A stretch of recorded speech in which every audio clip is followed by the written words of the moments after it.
Tune in to Heel of the Ring podcast on the Sports Jedi Network channel. May the sports be with you.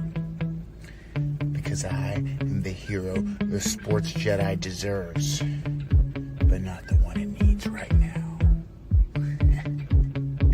Long live Lexus King.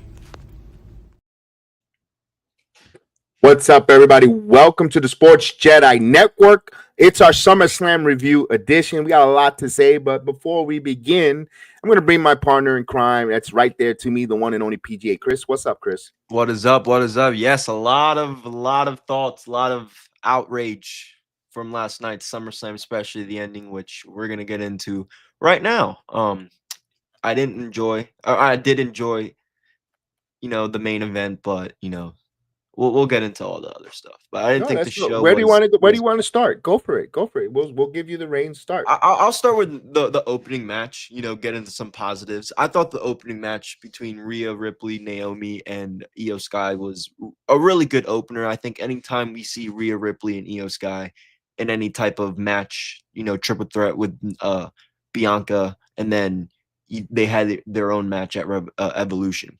Those two girls have insane chemistry. I've seen it since the old NXT days. I love it when those two, are going at it. And then you add Naomi, who comes out with her father playing in the guitar, which was really sick. She looks great. Her gear looks really dope. I thought the match was really, really well executed. There were some points where it had us on our feet, like we thought Rhea was going to win. Maybe we thought Io was going to win. Ultimately, I like the finish where Rhea hits the riptide on the top and then Naomi gets the pin. I thought it was well done. It had us back and forth. Really, really good opener for night 2 of SummerSlam with the ladies, and they've been really killing it. The ladies have been putting on the better matches recently in WWE. That's just my opinion. No, I like the. You know what? That match was very good. Very good match with the ladies, but it wasn't the WrestleMania match with Bianca. It was not, and it's not Trinity's fault or aka Naomi's fault. It wasn't. I love the fact that her dad came out, with the guitar. I didn't know. A fun fact: I'm a big Kool and the Gang fan, and I didn't know that was her father. It's like, whoa, like I didn't even know he was a part of. I just know his face because Total Divas and reality shows, and I was like, that's Naomi's dad. I did not know he was a famous musician. I mean, what took so long to listen? Oh, she's, dad is from Kool and Gang, man. They're legends, but I don't want to divert from that. The match I thought was very good. Was it there was a better triple threat? Maybe it was because of Evolution just happened 3 weeks, and you're just at refreshing your mind that you can't top. And I think it hurt it. Evolution was a great, I think the best PLE in all WWE. I think it hurt a little bit of SummerSlam. Be honest with you, and I'll explain why. I'm going to go into another match when the ladies. I didn't like the Lyra, Valkyria, and Becky. The ladies worked their ass off. Don't get me wrong. Those ladies did some moves. They worked their ass off. I don't know if it was the crowd or the atmosphere, the stipulation. I don't know if it was just what it was, but it just didn't. It felt like the whole atmosphere didn't convolute with as a SummerSlam. It didn't feel big. And when you had Evolution, I thought Becky, Bayley, Lyra had a great banger. You could say match of the year quality. And then SummerSlam happened. It didn't live up to it. I don't know what it was. And again, the ladies worked their ass off. Becky worked her ass. Don't get me wrong. Lyra, it was not easy to wrestle with tie wraps, getting your arms tie wrapped. But it just missed, Chris. And it just felt like SummerSlam felt that whole entire 2 night. It just didn't feel special. That match, I think the stipulation didn't need to be where it needed to be with the toolbox and some other certain spots. I think that was involved just to get Bayley out there with no quote unquote disqualifications. Shout out to James. I think there was nothing that I think they did that just to get no disqualification or have Bayley involved somehow. I thought the match what was the match they had before? It was at WrestleMania. Evolution, triple Evolution. threat. That's what yes, Evolution. That was better than this. If you wanted to run it back, I don't know why you didn't run this back as a triple threat. Maybe it would have been a little bit better, and the stipulation probably would have made more sense because there's more women in the ring. Again, we were going to see the shenanigans later with the main event anyway, knowing it was a street fight. So maybe the stipulation could have hurt that match a little bit. But Becky wins, and you know, I don't know, man. They're really gonna. I wonder what's next for that title. They're really trying to make that title elevate, right? It's not that mid card title right now. Becky Lynch has it, so I think we're gonna get Bailey and Becky, Paris, War Games, wherever they're gonna do it down the future. But I think that's kind of what's next for Becky, and we'll see where Lyra goes. They could insert her back into this. Maybe they could have her chase it again. She is the inaugural champion, so it wouldn't, totally not make sense for her to get another victor title run. So we'll see. This is my opinion, Chris. It's just my opinion, ladies and gentlemen. And I don't like to sometimes bring, when we do interviews with wrestlers, we don't like to talk about their personal life. Personal is personal, and wrestling. And when we interview, we want to know about their wrestling journey, not their personal life. But this is what I'm thinking. I think Lyra Valkyria, I would say, oh, you're buried, Lyra. No, I think Lyra's going to go off and get married and get her. She's been engaged with LJ. With LJ, I forget his first name. Her fiance. We saw him in a couple. In a couple segments, a couple of PLEs back. They're engaged. They've been engaged for over a few years now, or a year or so. I won't be surprised if Lyra has her wedding and she's going to have her time off. And then, of course, it doesn't hurt to have Becky and Bailey in your European tour, Clash at the Castle, or coming after that for that Intercontinental title. Bailey seems like she's upset or she's down in the dumps. There's a storyline with that. Let's see now it's up to creative and Monday Night Raw to give that television time and tell that story. So it doesn't mean that Lyra Valkyria is buried. I think the WWE likes her. I think the WWE Universe likes her in-ring work. She works well. She's very great. But I think personally, I have no insights. I'm just going by just logic. They've been engaged for a while. They made it public. He did a nice job. Maybe this time they want to tie the knot right now, and they want to do that. September's coming up. That's usually the wedding stuff, and she's going to take some time off. I think that's what it is for Lyra, and Lyra will be right back in that scene because she is uber talented going forward. It's not it's not a situation, but I thought the ladies work extremely hard. Ladies, you work your ass off, but something was missing. That match something was missing. I don't know what it was. Something was off. Maybe because we saw it 3 weeks ago and it was so mind-blowing that you're like, man, what can you do to top that? I think that's what it was. I think it hurt it. And again, I'm going to ask this question, and I'm going to ask this question throughout this stream. The 2-night stadiums, I think personally, we're in danger for the WWE to might have run its course. Because here's why I say WrestleMania was not that great. Well, we talked about how bad it was and the build. It wasn't the stadium show. Yes, did they do record-breaking attendances and money? Absolutely. Did they do that at MetLife Stadium? 113,000 people. It's a lot of people, a lot of money. But the product itself, those results, we are talking how underwhelming and underperforming the event was compared to a 20,000 seat and I know you're going to say it's in Europe. I'll even go this way.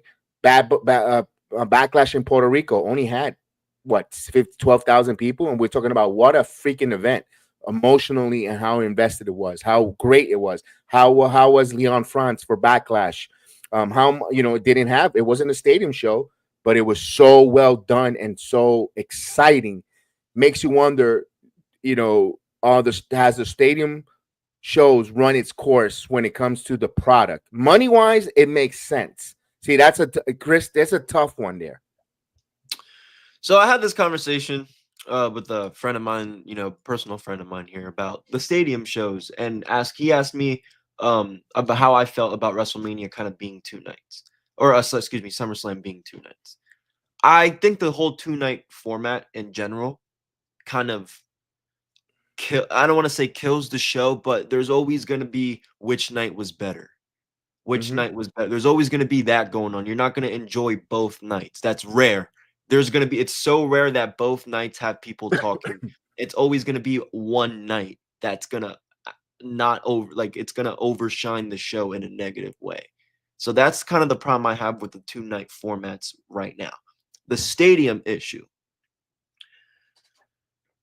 Obviously, financially, it makes sense. WWE is a global product. They're been doing stadium shows really since the 2020s, but they've done them before. Obviously, early WrestleMania, since WrestleMania, first WrestleMania, they've done stadium shows. It's nothing new.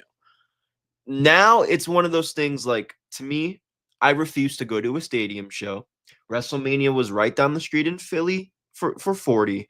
SummerSlam is not that far away from New Jersey, 2 hours away. I don't like stadium shows because a lot of people, you're getting a bad view.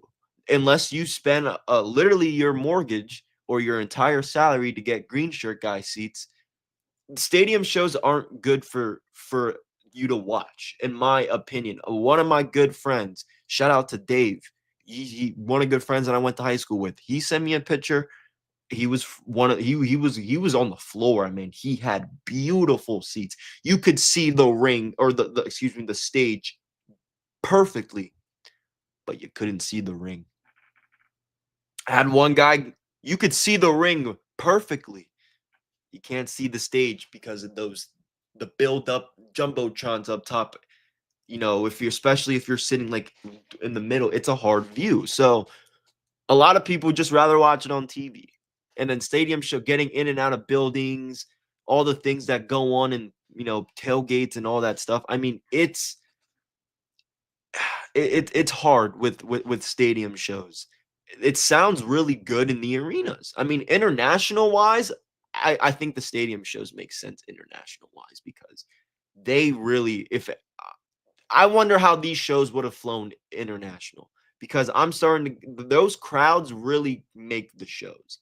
I'm not saying the crowd this weekend wasn't into it. They were into certain matches, obviously the certain moment, but throughout from beginning to end, maybe the crowd it doesn't help either. And a lot of people are just filling in towards the middle of the match, or middle of the show, right? Because there's other things, going on in the stadium. So it's hard. Both nights in stadiums, it's a little tricky because there's a lot of things going on. And I'm glad you mentioned that. I personally think for night one and night two, I thought the crowds were quiet most of the time, and they didn't feel the energy. Now we know you ask your friend, and we ask people, if how does it sound in the arena? Could it be the microphone? Because also Michael Cole's microphone kept cutting off. At least we had the international feed, ladies and gentlemen. When we did the watch alongs, we do the watch alongs on our channel, and we had the international feed from the Netflix. And Michael Cole mid-sentence will get cut off, and there's just an awkward pause, silence, and then boom, you can hear the microphone switching production-wise. I don't know if the microphone in the stadiums didn't resonate well since it's open air, all that stuff. Here's the one thing, though. I asked this question. I'm going to ask this question. Is that wrestling audience that goes into the stadium fatigued before the event even starts? I'll tell you why I think they're fatigued. You got too many shit going on in excuse my language. I know it's early in the afternoon. They got too much stuff going on in the parking lot, WWE World, at if you're going to American Dream to go take pictures and meet and greet, then you have the panel in the front with either Big E, Rosenberg, and you want to be there screaming and yelling, and then you have Busted Open in another part on parking lot Z, doing their tailgate and doing their stuff. And then people are going to say, well, they do that with football. You're absolutely correct. They have that with football, but there is no meet and greet when it's football. You go there early, you eat, you tailgate, and then you go right into the game and you watch it. But when it comes to the league, it's a whole event, because you're running away. You're running to the American. I don't know how far, the American Dream. It's right down. It's driving. It's probably like a 7-minute drive. But with traffic being the way it is for SummerSlam weekend, hell, that's probably a half hour. And you're fatigued on that. Then the parking, getting into the arena to park, to find a parking spot. Then you're doing this and that. I think the crowds get fatigued when these events. By the time it happens, they get fully fatigued. And there's nothing wrong with that. WWE's trying to give the best experience to their fan base, and I like it. I'm not trying to sound unappreciative. They're trying to give you your best bang for your buck. But maybe a little, when you put too much, here's what happens: when you put a lot of ice in a drink, it waters it down. And that's the way I feel with the stadium shows. We have too many stadium shows; it feels watered down. If you level close the stadium show to certain, like WrestleMania, okay, because it's WrestleMania, you know. But then when you had the Rumble, listen, Rumble in Tampa, I thought it was a little too. It was just, I don't know. I think they need to scale a little down, and whoever can make it to whoever could get to the seats, they get to go. 25,000 seats arenas. That's and they're not going to do it because it's about the chasing the mighty dollar, but the product suffers. The product suffers. The viewing experience. I told Chris we our channel had opportunities to be at that SummerSlam. We just came back from Slammiversary. We had the opportunity to be there for, I believe we only were offered night number 2. Night number 1. We were offered to be at night number 1. We weren't offered night number 2. We're going to be totally transparent and honest with you guys. We said, you know what, to go to New York for the expenses to be there for night number 1. Glad we didn't, because and it's not being ungrateful. It's not being unappreciative. But the place that we were going to be watching the view would have been an uncomfortable experience. There wasn't really a good seat in the house unless if you're really right there, and that's a big money. That I was saying, man, if upper deck, what are you really watching upper deck in the 400 section? You're watching a screen and it's so small. Because they have that big awning, you're not going to see the performers in there. You're going to be watching a TV screen. I mean, it's exciting. I get it, being in the arena. I was there live. I get it. But I think it's run its course. I think it's stadium show has run its course. They have to do it once, and we'll find out. As long as people keep paying and plucking out, they're going to keep going into these stadium shows. They're going to keep it as long as people keep buying. Petco, listen, we're looking to go to War Games and SummerSlam Survivor Series at Petco Park. I kind of would like to see San Diego. I really would love to go check it out. They say the weather is great. My luck, the weather will probably be the shittiest weather there is. It'll probably rain, and we'll have rain delays for first. Hopefully not. But my point is, I'm not too big on it. Let's get right into the event here. Let's go. I'm going to talk about that. One of the matches that I loved and I enjoyed was that ladder match. People were saying when you have so many tag teams, so many people, it's so hard to navigate. Too many convoluted. They say too many chefs. Too many chefs in the kitchen doesn't cook.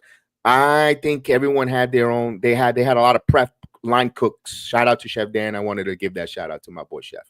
But I thought that match delivered. I thought the Candice LeRae spot. I'm looking to see if she's really injured. Did she get it? I know she's sore, but hopefully she's unscathed from no injuries. Johnny Gargano, gives her the thumbs up while she's hurt. The whole match was phenomenal. Regardless of the fact, I didn't give a crap who won. I'm a little over the Wyatt Six personally, but at this point, I didn't care who won, Chris. I like all the spots. I like the fact that they had homage with the Dudley Boys and the Hardys talking about Bound for Glory, where they have that match there. I like that they shouted out TNA. Us, we're the unofficial podcast of the TNA show, so we definitely love that. We'd like to hear that. But Chris, your thoughts on that ladder match? Yeah, the ladder match was good. That Candice LeRae spot was good. Hopefully she's good. I think she posted something on her Instagram right after she got back and was like, "I'm still tougher than you."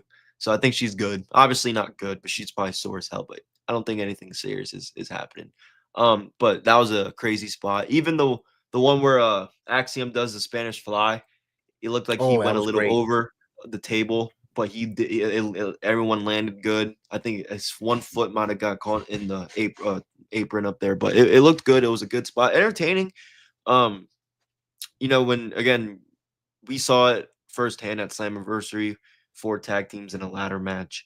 I thought everyone did their part. I thought Rey Fenix and Andrade, who were really the untag team in that match, I thought they stood out really well and played a really good tag team role. Nothing much to add. I don't really care about the results either. I am also personally tired of the White Six. But that was a good match. SmackDown feels like the only tag team division we really have is on that SmackDown brand. And I agree.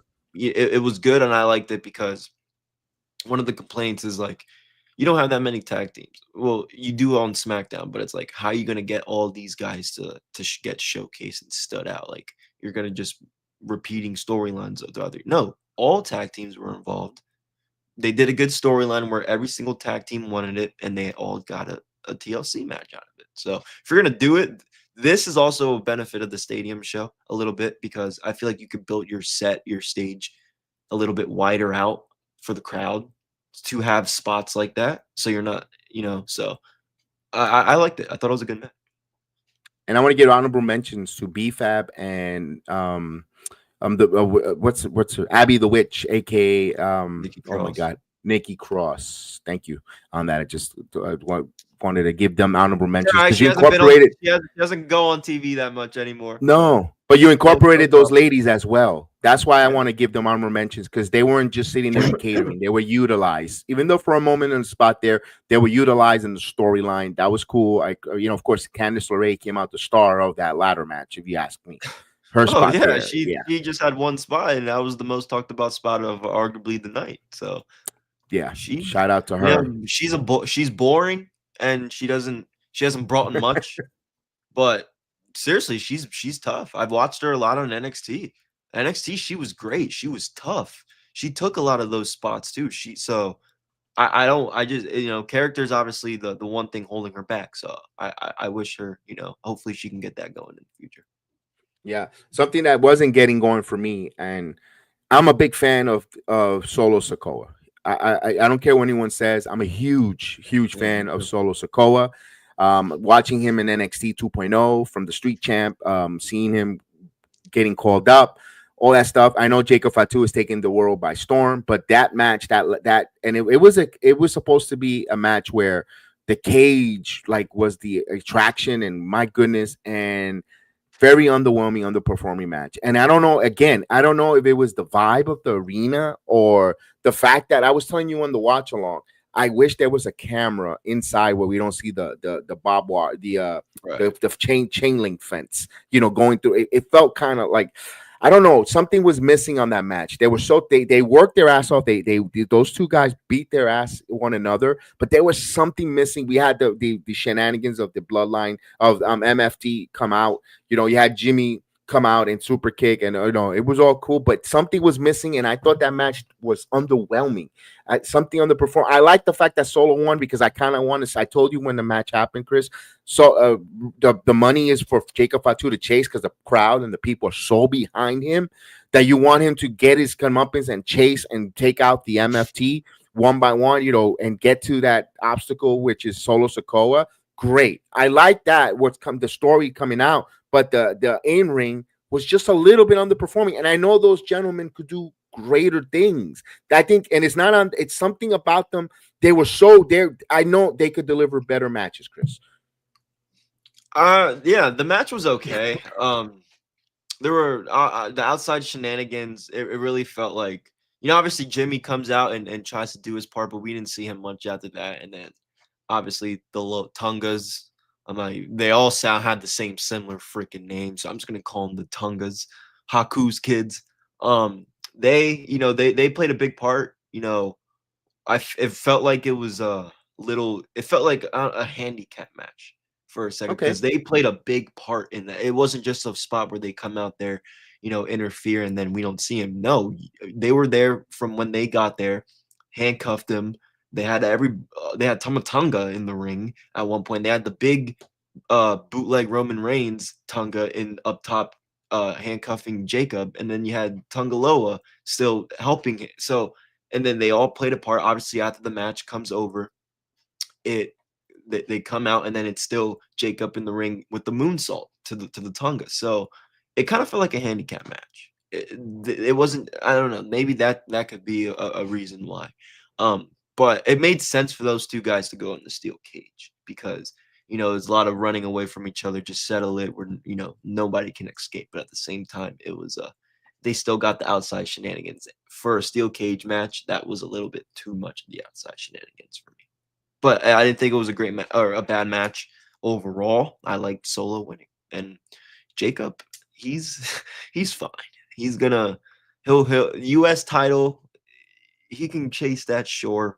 he'll be world champion in 2 years. So let me say this: the steel cage is usually a blow off. You do the steel cage to blow off to prevent the shenanigans from the exactly, outside. and there was a lot of it because they even climbed into the cage, and then that's like, oh, once they're in the cage too, it's like okay, like, and then Let me ask Jimmy's this. nowhere to be found. Yeah, go ahead.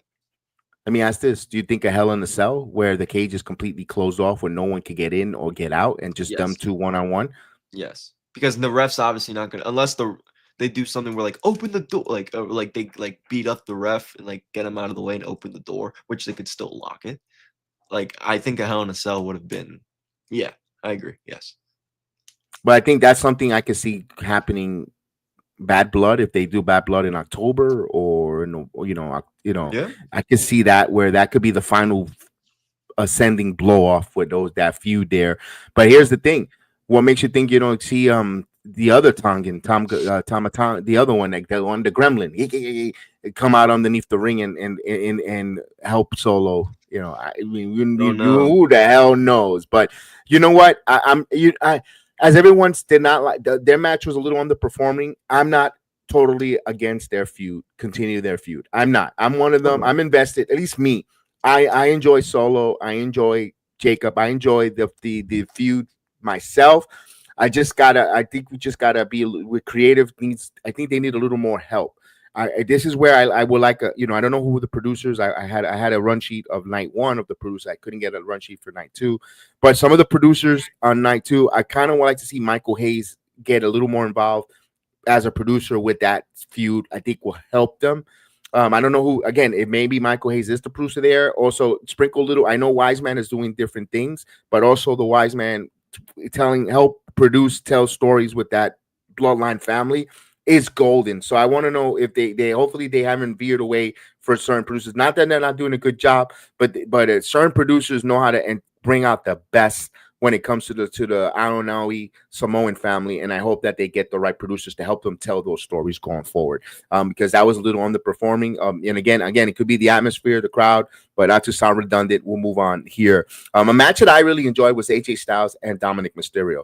This could be the AJ Styles final SummerSlam for he's hinting contemplate retirement, moving away. Dominic Mysterio up and coming, the crowd likes him. He's getting better. He had Dominic Mysterio and SummerSlam. It's like his kind of event where he's either kicking someone in the nuts or they're wrestling for him for custody, or he's turning on his main squeeze, yada, yada. I love the fact that AJ Styles and came out to the low rider, giving homage to Eddie Guerrero. Maybe some people might not like it because he's a Caucasian and Eddie was a Mexican, but there's still a level of respect as a performer. See it as a performer, being a performer in the same company, showing love and respect and admiration to a guy that's no longer with us, that everyone's endeared and loved in an Eddie Guerrero. I loved it. I enjoyed it. The match was a good, solid match. One of the underrated, impressive match of the night. Dominic continues to get better and better and better. He beats AJ Styles. I love the psychology, how they got there. That boot from the calf crusher came apart, and Dirty Dominic took advantage, hit AJ Styles with that. And all you need is 3 seconds, only 3 seconds and that boot just gave him that 3 seconds for Dominic Mysterio. I can't complain. Well done match, Chris. Yeah, I thought this was one of the better builds of a match to SummerSlam. This match had a good build. AJ Styles playing the mind games. I thought it was really funny too when AJ was in the lowrider. I don't know if that was his kid next to him, but yeah, he had him dye his hair the blonde color that Dominic had during that custody match. So good it looked like Eddie was coming out with a younger Dom. So that was mine because Dom even looked like that kid, because like that was really cool. Again, he had the whole gear tribute, so that was good. But the match itself, yeah, I thought it was one of the better build matches. I see why this match co-main evented SummerSlam. From the weeks and weeks of Dominic saying he's not cleared from AJ, playing janitor, doing a little comedy here and there, but really putting on his glove. Like they really did this. They did a good job building this up, kind of like young guy OG type of thing. AJ Styles wanted to put some sense into this young kid's ass. So I liked it. I liked it. Better builds. Obviously, these two guys are great in the ring, so nothing really to critique about their match there. But the build was one of the better ones to the show overall out of both nights. Won't be surprised if Dominic Mysterio becomes your Triple Mania mega champion. Oh, Wouldn't he be should. surprised on the He 15th. should. He And he'll should. have both Intercontinental and He he'll be have should. Dominic with 2 belts. He'll be with You know how Dominic 2 over belts. he was in Mexico? Yeah. Yeah.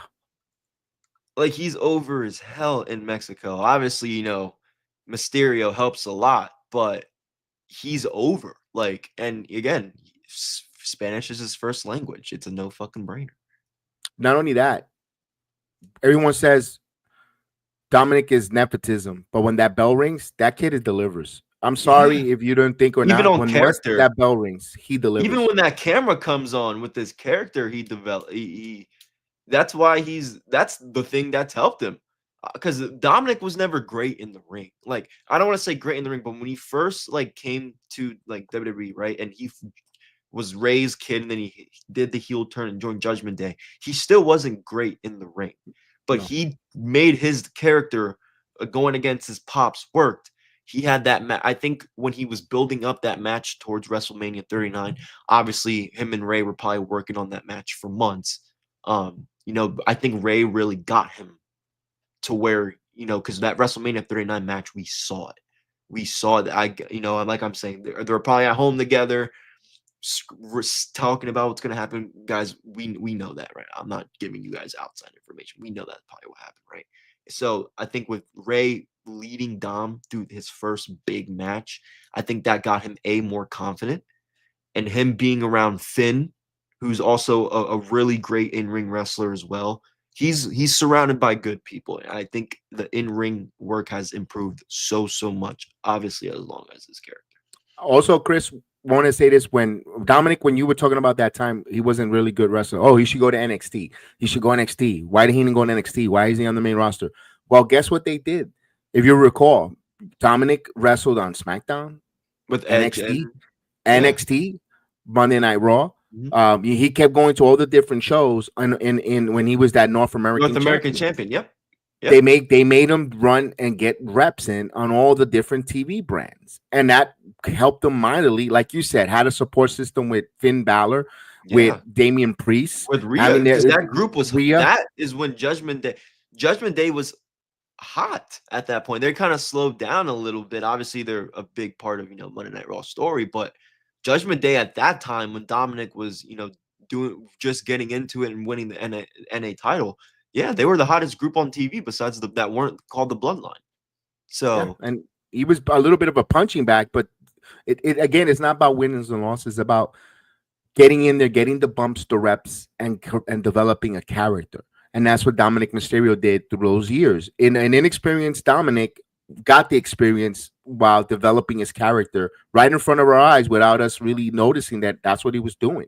And now when you look back and the smoke as the dust settles, now we're talking about him being a double champion, for AAA Mexico and for the Intercontinental title. So kudos to Dominic Mysterio. Kudos on his work. Continue to growing, and he's so uber young, which is great. WWE is some good young hands.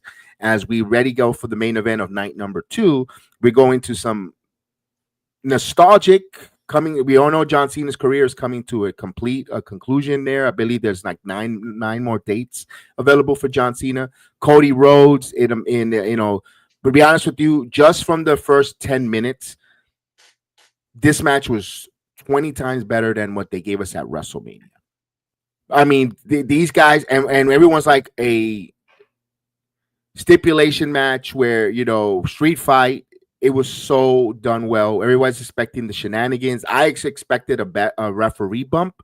They did not get a referee bump, so they didn't go to the hits. But they delivered with John Cena, table. I even put it on social media on Twitter. The spot where he does the damn Canadian Destroyer. John Cena at his farewell tour doing a Canadian Destroyer. I was like, holy shit! That I marked out majorly for that. All in all, here's the one thing you went on Friday Night SmackDown and you made John Cena this baby face.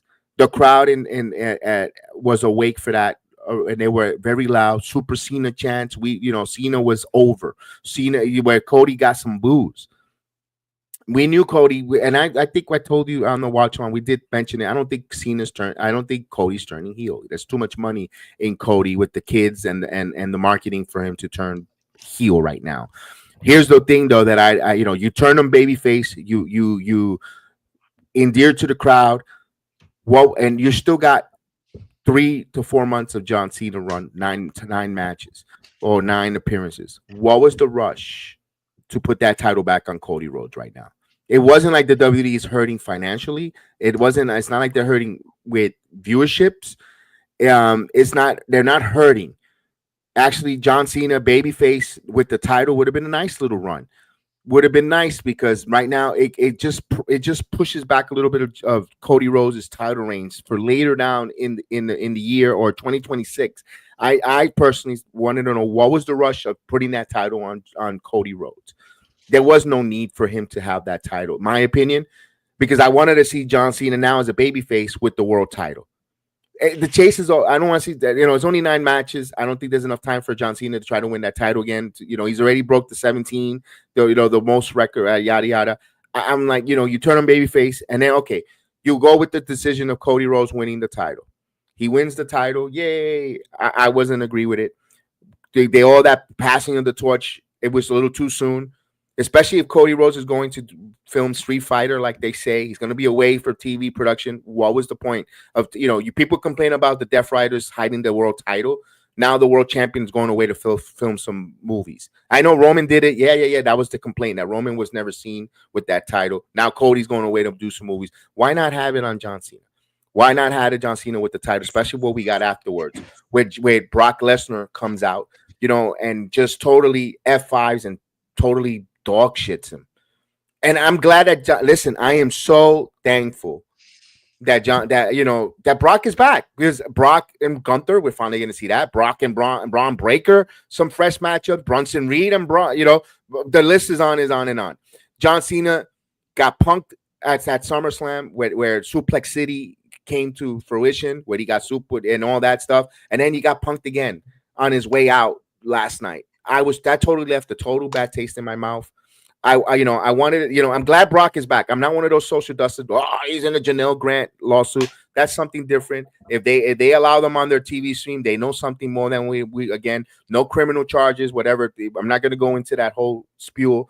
I just didn't like the way you treated a guy who does nothing but make a wish for all those young kids, and getting all the kids excited that John Cena's back and all that. And they saw him backstage signing autographs with those Make-A-Wish kids and all that good stuff. And then you have him punk out when you leave to Brock Lesnar. Again, regardless of the fact he's not guilty, but he's been alleged to some disgusting acts. He's regardless. And then you're going to have him go over on your guy who is the top-notch Make-A-Wish getter who does nothing so much for kids, and that's how you're going to go out, WWE? That's what you want to give us? As a mature dog, I see that, I'm like, really? That's what you're applauding? That's the way I felt, Chris. I'm sorry I went a little long, but I had to get it off my chest. No, I think this is kind of the thing that, people in the chat want us to talk about. I think they've been waiting for 38 minutes to talk about. We've been getting Brock Lesnar talks about it once we got on the air. So I think everything you said was really well. Now, this is what I got. So I'm going to talk about the match first, and then before I get into any Brock Lesnar stuff. I said this in the beginning, and I said this in the watch on last night. I'm surprised on how fast this match was. I don't mean the time. I mean, from the moment that bell rang, they started swinging.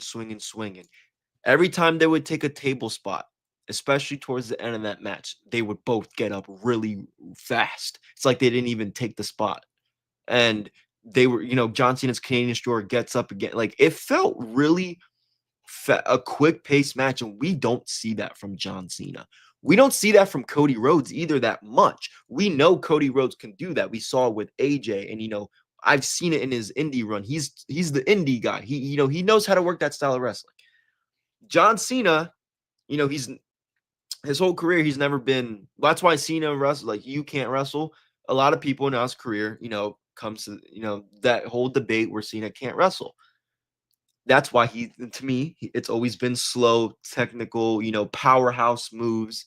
This was quick. This was fast. He went off the top rope. Again, different. This was a different type of John Cena. And I like that Cody, as much as I don't like the result, and I'll get into that, I'm just talking strictly about the match. I liked how Cody Rhodes, I like that was his opponent. I think that was the right opponent for John Cena right now in WWE in this day and age to get that type of match out of him. I don't think anybody else could have. We know with Randy, Punk, and all that, it's going to be that slow style match because that's how those guys work. That's how those guys, work together in the past. But I really, something about this was different. I don't know if it was the stipulations, opponent, but really fast paced and well done. The result, I am 100% on board with Kev. You have 3 more months, 9 dates left of John Cena's retirement tour. You're telling me you couldn't have had one pay-per-view in December? Because when you look at the card or any advertising that John Cena does, you see that December, it's literally says John Cena's last match. It doesn't say a date. It doesn't say a Raw, a SmackDown, a PLE, whatever. So you could have made this that. I'm not saying, look, that wrestlers losing their retirement tour. I'm not, I obviously think they should go over. But when you're a champion and you're a retirement tour, and we kind of know that this is your last match and you're going to lose, this could have been a beautiful moment. This is the last time we'll see him and Cody would have had a better, actual, more realistic moment. Obviously, it was realistic, but, more off the scripts for a second. Like, let's honor, like, at the end of the match, like, they missed the opportunity bad with John Cena not winning it in December. I didn't like this result. Now, Brock Lesnar. I'm all for it. I was actually very excited when Brock Lesnar came back. On the watch along you watched, I popped. But I'm 100% on board with Kev on this as well. You had this guy get a standing ovation in his last SummerSlam. Everybody is on their feet.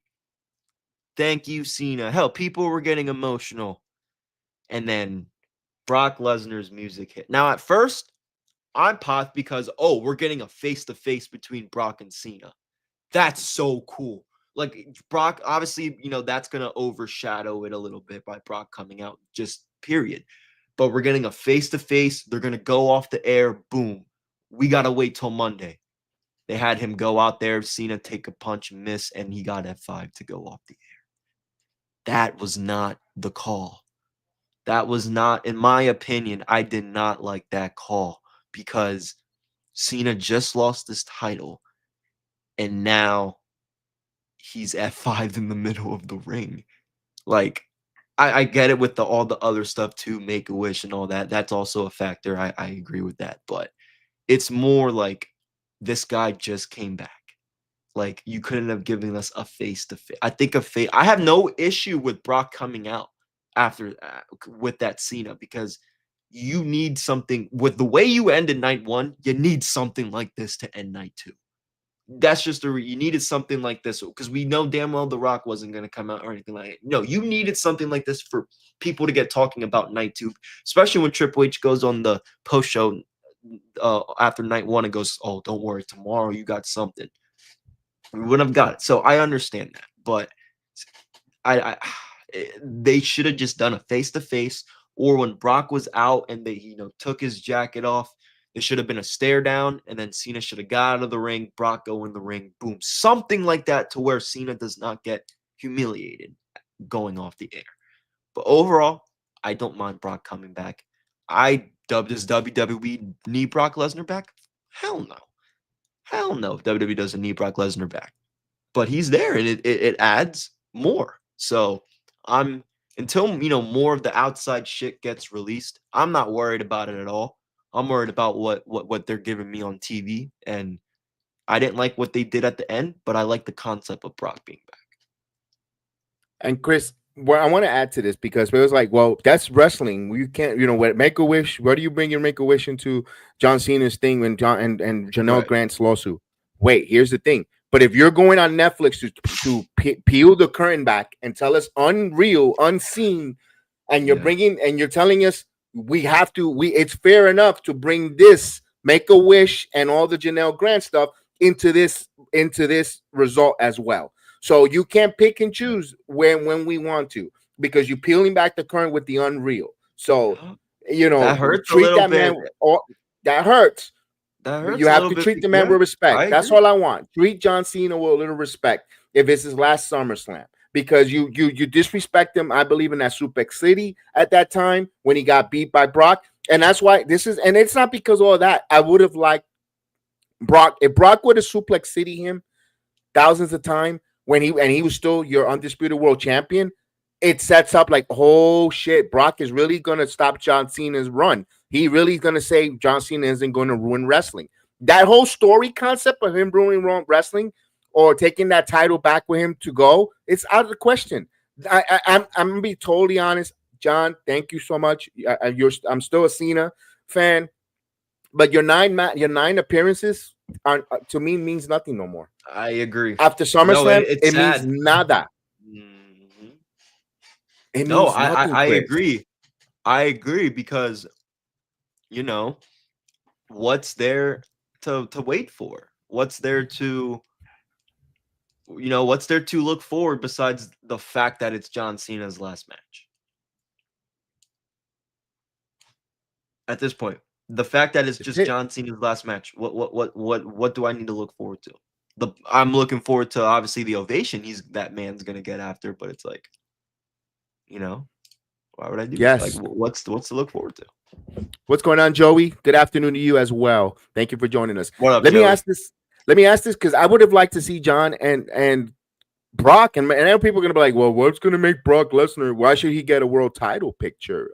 But easy, Brock comes in and say, you're not ruining wrestling. You're not taking that title with me. You're with you to retirement. I took you to Suplex City, and I'm going to take that title to Suplex City, and I'm there. Anyone wants to get it. But now they're gonna wrestle. I mean, all right, John Cena is trying to get his comeuppance back on Brock Lesnar, but I think the title would have been a juicy caveat. Some people might say, I don't think they need the world title. I think they kind of do. I kind of think they kind of needed that world title. What's next now? And I ask this question. I always say, what's next? Who's the next heel for Cody Rhodes right now? You're not gonna rush Randy Orton. That's a WrestleMania moment. You're not gonna have Randy Orton and Cody Rhodes. You're not gonna rush that. Well, what's the rush? What's next? You want Drew McIntyre? Okay, you're gonna get Drew McIntyre. So Drew is not gonna be Cody, and here's Drew taking another loss to another world champion. Those are and I'm not a Drew McIntyre fan, but Cody's not losing his first feud right away. That could have waited for January 2026. You're up and running. You could have that build, and then you'll have your WrestleMania opponent for Cody, and you're off and running. That's why I think, what was the rush? Again, they did the same crap with Roman Reigns, where they could have Roman Reigns break Hulk Hogan's record, but they rushed Cody again. And then who did Cody have? No opponent. Immediately, AJ Styles, they shoehorned him in, and great match, but there was no build. They ruined Solo Sikoa's career or until now that he's starting to get back on kind of. Cody kind of didn't elevate Solo. It kind of made him feel more of a joke by beating him over and over. Again, we have to make sure that you have long term, not pleading an internet community right away. Cody got to win because he won the King of the Ring. John Cena had a little bit more of life in there, but now it kind of took away from it. Universal, what's going on, Universal? How you doing, man? Well, salute to you. So yeah, I feel that way. All in all, night 2. Look, the triple threat was good. The tag team title, in my opinion, were good. The tag team ladder chaos was good. Dominic and AJ, as well as the main event, I like it. Yeah, I agree. Well said. Let's talk about night 1. Go ahead, Chris. Finish your statement. No. If you want to go a little bit in night 1, let's go. Yeah, I want to do a little night 1. I want to do night 1 because we didn't talk. They didn't really appease the IWC because IWC don't want Brock Lesnar. What I mean with Cody Rhodes, when I mean appeasing the IWC Universal, Cody Rhodes getting the title there at that moment. Everybody, Cody needs to get that title now. Why? They didn't need it right now. Cody didn't need it right now. We could have waited. Again, I'm not against Cody Rhodes being your 2-time undisputed world champion. It could have waited. That's all I'm saying. Let's go into night 1. Let's go with the shock and awe. With the CM Punk Gunther match, hell of a match. I mean, Gunther takes anybody and makes them have one of their best matches, regardless of the fact that if you say Gunther is boring with the chops or whatever. CM Punk never looked greater in his return to the WWE. I felt so good to see Punk win that title, and I felt bad at the same time. That's the motion of a moment of wrestling, what it does. Seeing Seth Rollins come out there where with the crutches, then he was going back, turn around and walking away. I thought, oh, he just reminding us that he's still around with that briefcase. So watch your back, Phil. And then he just comes in and boom. He hits him with that and he wins that. And I'm like, holy moly. They go off the air with Seth Rollins, your your world heavyweight champion, excuse me. Your thoughts on that, Chris? Oh, it was great. It was great. I loved every single minute of it. I've said this, since Punk and Seth kind of had their first face-to-face. It's going to be a tough one for me. I love both these guys. At the end of the day, Punk was my childhood, but Seth is my modern guy. I got to go with my guy, Seth. I'm really happy for him. I think the IWC, some people were upset that I don't want to say upset that it's a work, but why is it like the injury reports or whatever, guys, if it was a real injury, it clearly wasn't that serious. And you got worked. We all did. Let's just accept it. Let's have fun with it. That's what the beauty of wrestling is. And I liked it. It sets up more stories, obviously, for Punk and Seth down the road. That's not going to stop. And obviously, Paul Heyman said Seth Rollins was going to be your new world champion. That's what happened. So I liked it. I really liked it. Night one kind of needed that. To really feel, like get people talking. I guess night one wasn't all that great. It was really short. But I love that. I love that. That was a great way to end SummerSlam on night one. Night one ended well. It ended extremely good because it got us talking. With that Seth Rollins injury, look, he played it well. He played it so strong. With going to Dr. Andrews in Birmingham, going there, if he actually did, or maybe he did check, had just a routine look on it. The video with him in crutches with his daughter in the streets, that was awesome. Good job there. People complain about kayfabe is dead, brother. Well, kayfabe, Seth bought it. Here's the issue that I have though. Goldberg almost ruined this by him going on that Ariel Helwani and say, I'll talk about it in 2 weeks, being very curmudgeon. That almost ruined it. That makes sense now. It makes sense. Also, I know people are getting on that LA Knight band. Oh, he was taken out of SummerSlam for so and so and so. Relax. I think they're going to take care of LA Knight. I think coming out tonight when Seth Rollins comes out and shows his world title, won't be surprised if LA Knight interrupts, and LA Knight's going to be your first in line for Seth Rollins, because LA Knight did pin Seth Rollins on Saturday night's main event. He has claim to that title. So LA Knight fans, hold your horses. He's going to get an opportunity there. Mm-hmm.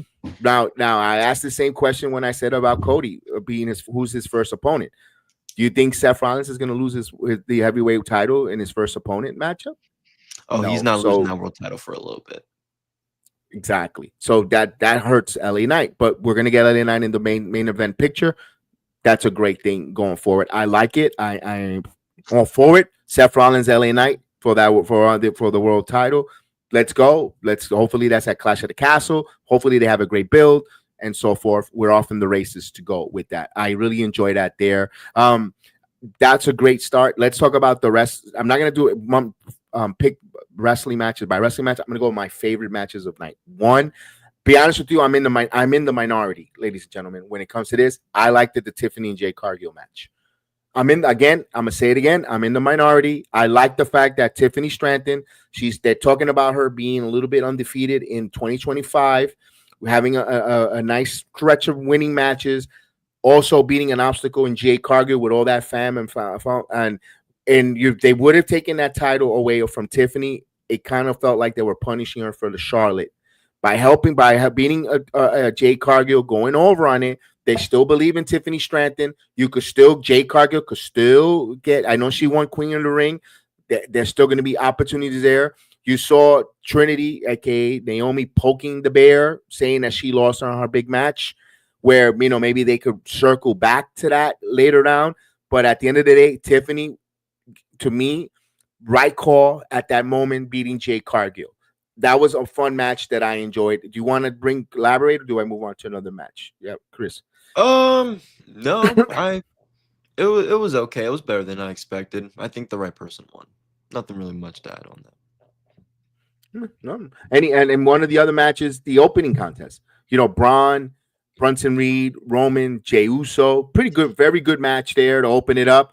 I thought the crowd wasn't filing in exactly immediately there. It felt at times you have these 4 wrestlers, and it was kind of crickets, and it wasn't because of the in-ring. It was, I don't know if it's getting into their seats, saving their energy. I don't know what it was. It didn't translate on television hot, open.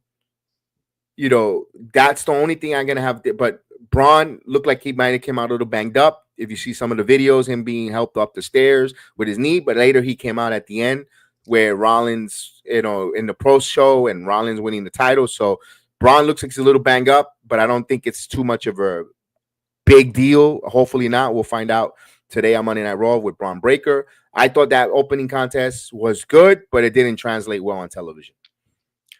Yeah, opening contest was fine. I thought Braun Breaker singing Roman Reigns a song while having Uso and like a little headlock thingy. I thought that was funny as hell.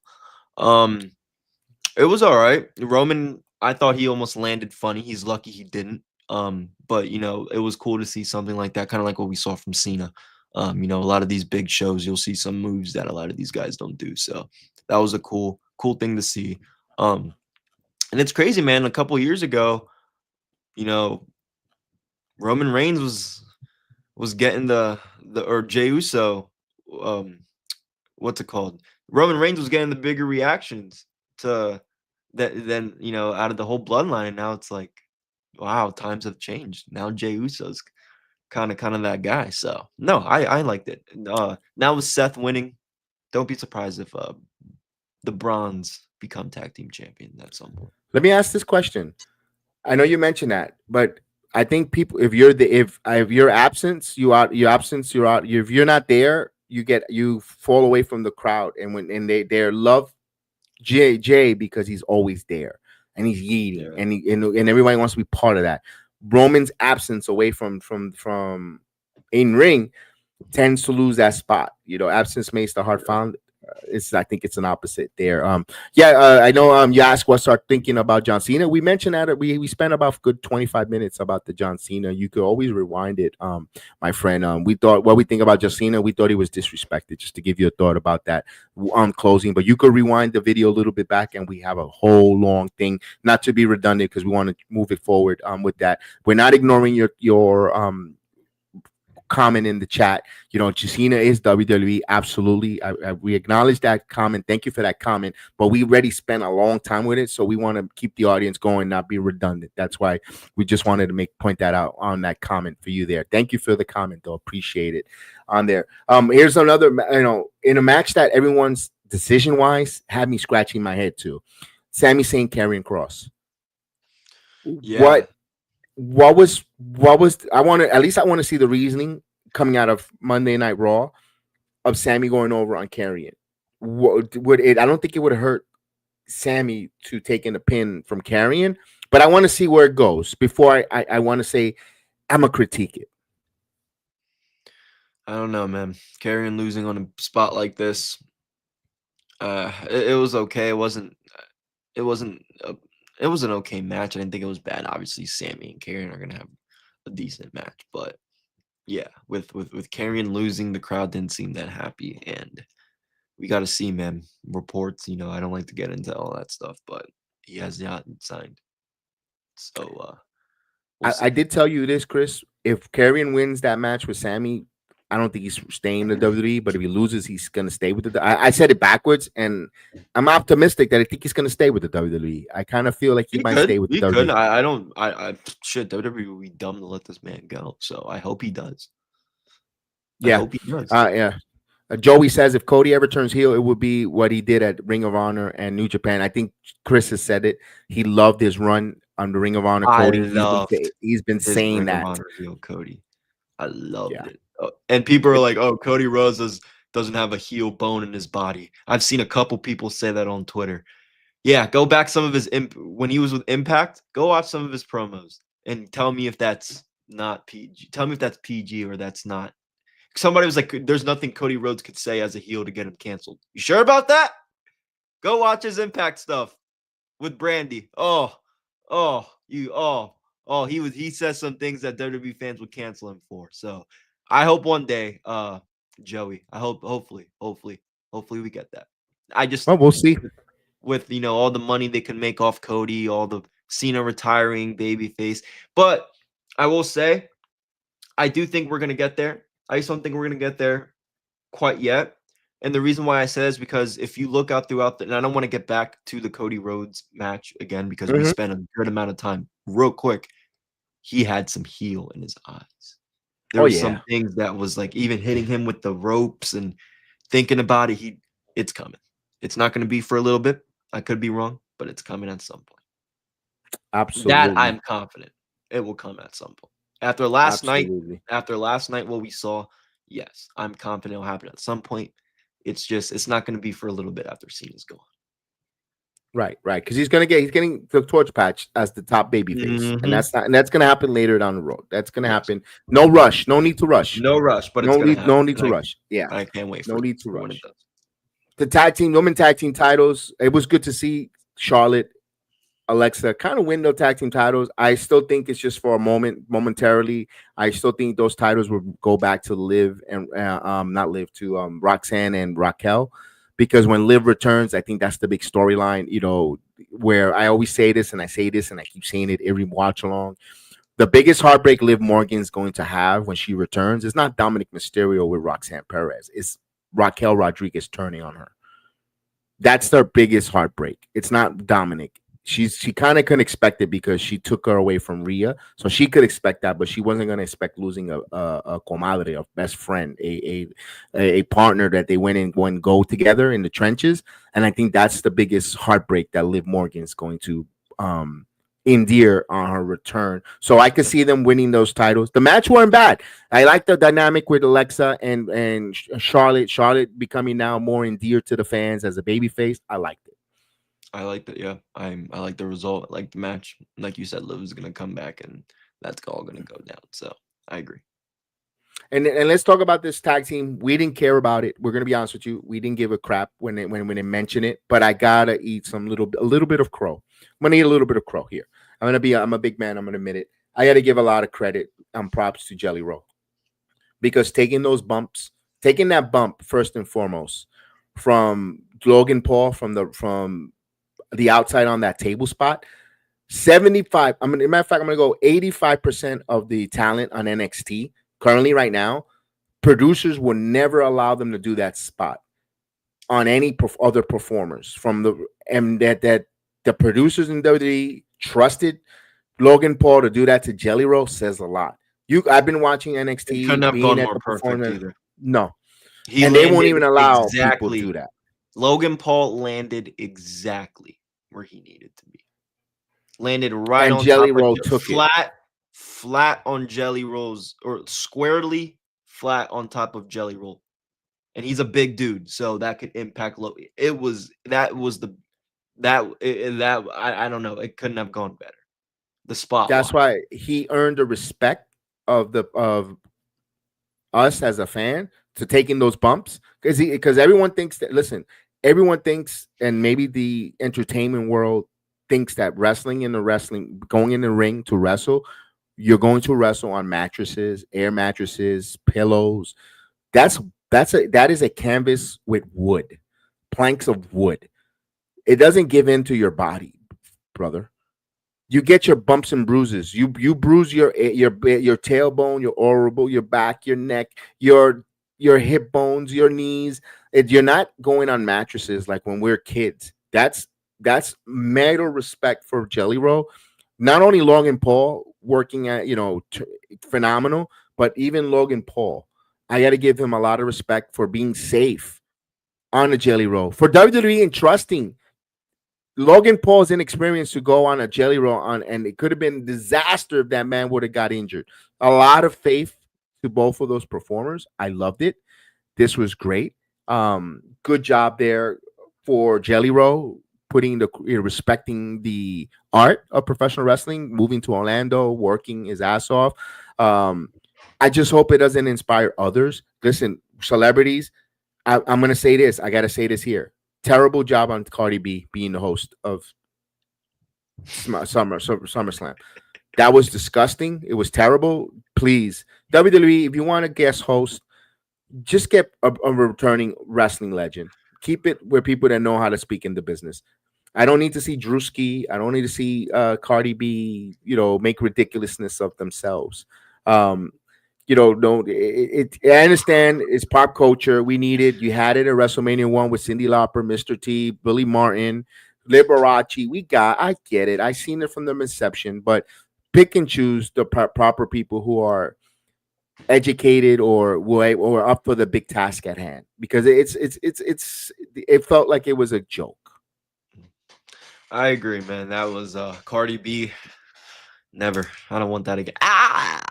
Like, that was terrible. She read, was she reading out of a teleprompter? What was the deal? It was just for that segment and that's it. She's supposed to be the host. I mean, it's like me being, I'm going to host Chris. I'm going to have you over. I'm going to host you. But you know what? I'm going to say hi for the first 5 minutes and then I'm just going to lock myself in my room and that's it. And then I'll see you later. That's what it felt like. It wasn't done right. They had her promoted the shit. So she only came out first. Oh, that was bad. That was bad. All in all, disappointing. This was a C- or D, just barely passable D. Listen, I was at the very first SummerSlam, Madison Square Garden, very first one. Seeing all the different ones, all the ones. I'm not comparing it with the nostalgia of that moment. Kudos to the WWE giving props to Hulk Hogan, Nick Hogan as well. They did a good job there. Throughout the SummerSlam nights, 2 nights events. That was great there, all in all.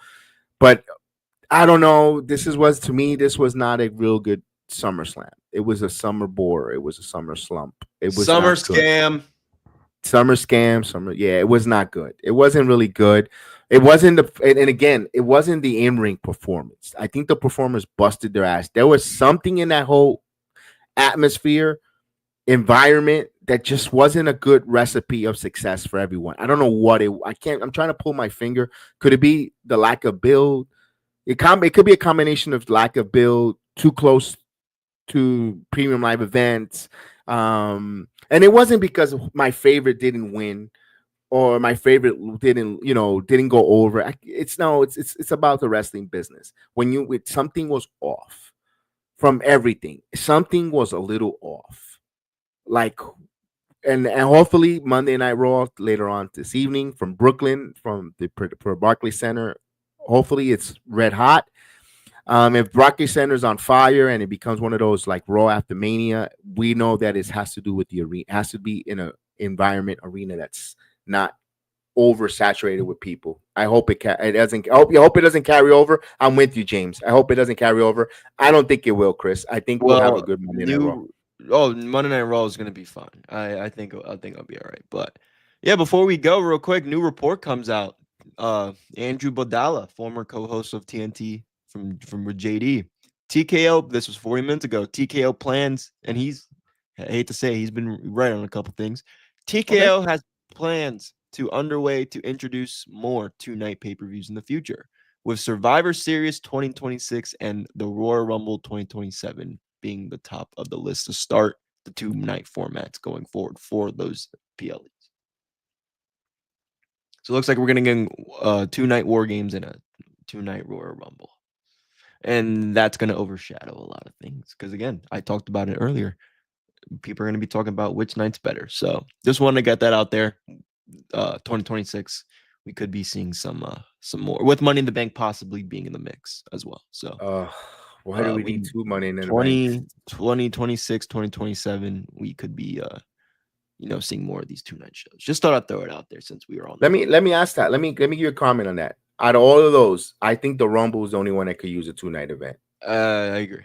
We don't need 2-night war games. I think doing the war games, 2 war games matches and 1 or 2 regular matches is perfect because the war games is all people care about. And Unless the Rumble could be the only thing. Unless if you're going to incorporate AAA wrestling with a War Games match, TNA, and NXT. That'd be I dope. could see where you could. That's where you could That'd be dope. justify a 2-night. That'd be dope.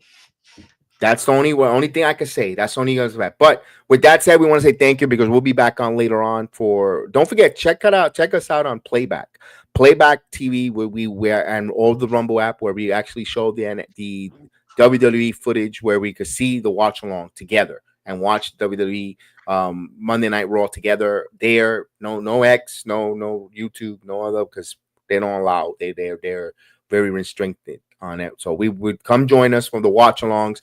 React, chat, give us your opinions. Hey, thanks everyone in the chat here on a Monday afternoon. Appreciate everyone from all across. James Taylor, James Jones, everyone. Appreciate everyone. Thank you, Universal. Thanks, Nate Dogg. You guys were cool. Thank you for hope you enjoyed the video.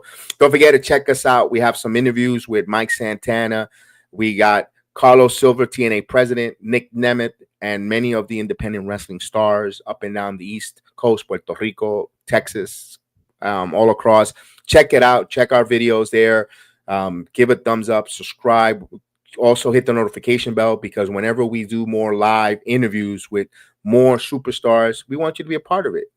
And hear their stories, whether from a TNA, WWE, or the independent scene.